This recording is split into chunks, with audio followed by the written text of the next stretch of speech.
Good evening and welcome to the Channel Studios here in London with your international news around the world in 5. Germany has said that 10 European countries have agreed to take 400 unaccompanied minors who fled Greece's largest migrant camp when it was gutted by fire.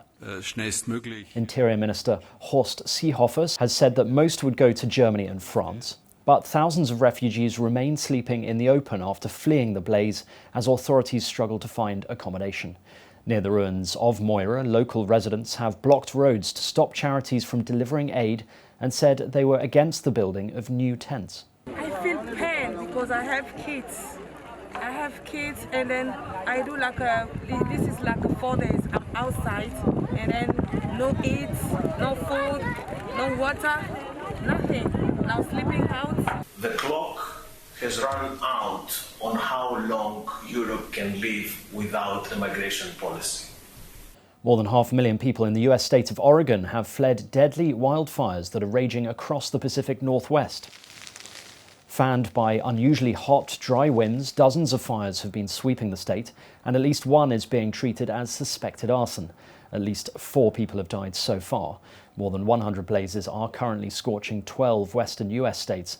The worst affected are Oregon, California, and Washington, where entire towns have been destroyed.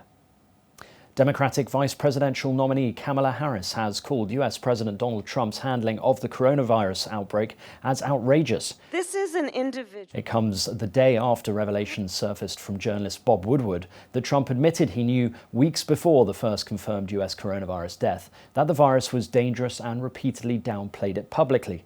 Trump has defended his good and proper answers and said he had not wanted to create panic.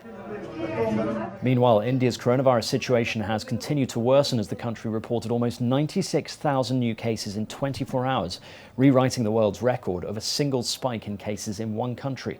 Earlier this week, India overtook Brazil to become the country with the second highest number of virus infections in the world, behind only the United States. India and China have agreed to quickly disengage from a standoff that has seen gunfire at a disputed border and accusations of kidnapping. Their foreign ministers met on Thursday and said they would ease tensions. Soldiers from both countries have periodically clashed along the poorly demarcated border, called the Line of Actual Control. Both sides have accused each other of straying into their territory, and the clashes have sometimes turned deadly. Demonstrators have taken to the streets for a second night in Colombia's capital, Bogotá, to press ahead with protests against police brutality that have erupted in violence and taken 9 lives so far. It comes after the death this week of law student Javier Ordonez. A widely shared video filmed by Ordonez's friend showed the father of 2 being repeatedly shocked with a stun gun by police. He died later in hospital. Since the protest began on Wednesday, at least 9 people have been killed, while hundreds of civilians and police officers have been injured. Flash floods in South Sudan have continued to displace thousands of households.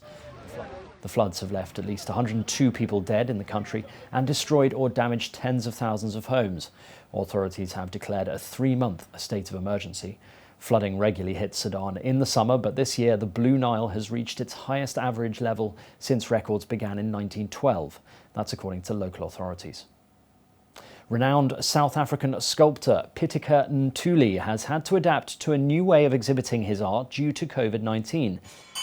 His latest project, Azib Uele Emasisweni, meaning Return to the Source, was recently named the highest artistic achievement in the history of solo exhibitions in the country. The 78-year-old has spent 3 years creating the sculptures, which are meant to encourage society to resolve the issues of greed and corruption. We have a pandemic here that is threatening our lives. Hundreds of thousands of people are dying, yet there are still some people who are using the money for the pandemic, in order to corrupt it for their own children and they themselves. So these bones then, as we are dealing with here, are actually making a pronouncement. And finally, a group of senior athletes in the Chinese city of Tianjin have become local celebrities for their unique gymnastic skills. Older but limber, they hold regular training sessions in a park and even have their own fan club. The average age of the team is 60, with some senior members in their 80s. They outdo most young athletes by the stunning performance they put on. The gymnastics team now has over 300 members whose life after retirement seems to be anything but boring. And that's for international news around the world in 5. Now back to the Channel studios in Lagos.